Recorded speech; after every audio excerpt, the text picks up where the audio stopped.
আপনার পরিবারের জন্য তাই পছন্দ করবেন। আর আল্লাহর কাছে বলবেন, আল্লাহ আমি আর আমার স্ত্রী সংসারে যেভাবে বসবাস করছি, মৃত্যুর পরে কেউ হয়তো আগে মারা যাব, কেউ হয়তো পরে মারা যাব।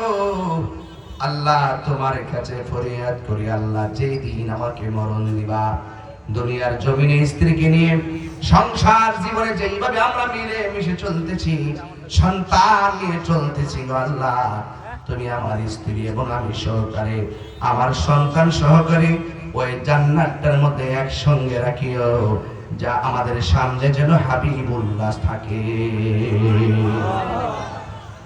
এই জন্য আল্লাহ রাব্বুল আলামিন হাবিব বলেন, ও পৃথিবীর মানুষ, হায়রে পৃথিবীর মানুষ, সব সময় আল্লাহর কাছে বলবা আল্লাহ, জবানটা খুলে বলুন আল্লাহ আল্লাহ।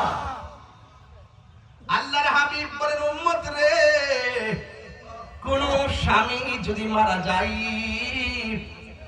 স্ত্রী যদি আল্লাহরে দুইটা হাত তুলে বলে, আল্লাহ আমার স্বামীটা বড় ভালো ছিল, আমি আমার স্বামীর প্রতি সন্তুষ্ট ছিলাম, আমার নবী বলেন স্ত্রীর এই দোয়াটা স্বামীর জন্য বড় উপকার হয় রে।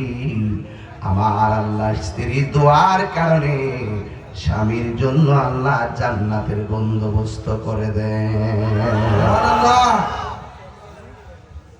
কোন স্ত্রী যদি মারা যায়, স্বামী যদি আল্লাহরে ডাক দিয়ে কয়, আল্লাহ আমার স্ত্রীর প্রতি আমি সন্তুষ্ট ছিলাম,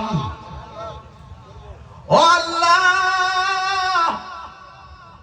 আমার স্ত্রীটা অনেক ভালো ছিল, আমার নবী বলেন এই দোয়াটার কারণে, এই কমেন্টসের কারণে, এই দোয়ার কারণে, এই সমর্থনের কারণে আমার আল্লাহ স্ত্রীটাকে জান্নাত দিয়ে দেয়। এই জন্য আমি আল্লাহর কোরআন তেলাওয়াত করেছি, হুন্না লিবাসুল লাকুম ওয়া আনতুম লিবাসুল লাহুন্না। নারী হলো পুরুষের পোশাক, পুরুষ হলো নারীর পোশাক। কথা বলেন ঠিক কি না?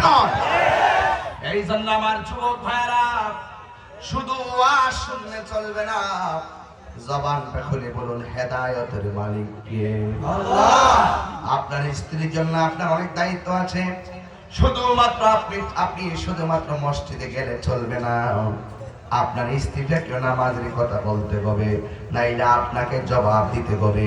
আপনার সন্তানকে ঘুমে রাইখা আপনি বাবা হিসাবে মসজিদে গেলে চলবে না, আপনাকেও আপনার সন্তানকে মসজিদের মধ্যে নিয়ে যেতে হবে।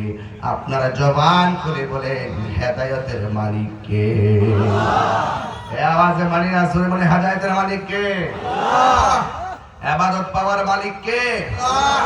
এই জন্য আমার যুবক ভাইয়েরা, আপনার স্ত্রীকে পর্দায় রাখার দায়িত্ব আরেক বেড়ার নয়, আপনার স্ত্রীকে পর্দায় রাখার দায়িত্ব আপনার।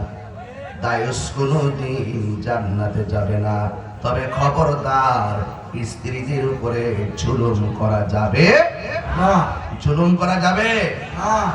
এই জন্য আমার যুবক ভাইরা, বিবি রহিমার দিকে যদি তাকায় দেখেন, আইয়ুব আলাইহিস সালামের অল বডি কুষ্ঠ রোগে পরিপূর্ণ হয়ে গেছে।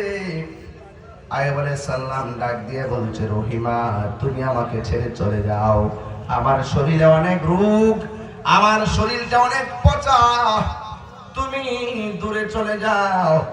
রহিমা ডাক দিয়ে কয়, স্বামী গো কেমনে আপনাকে ছেড়ে আমি চলে যাব? কারণ আল্লাহ আমারে যে বিধান দিয়েছে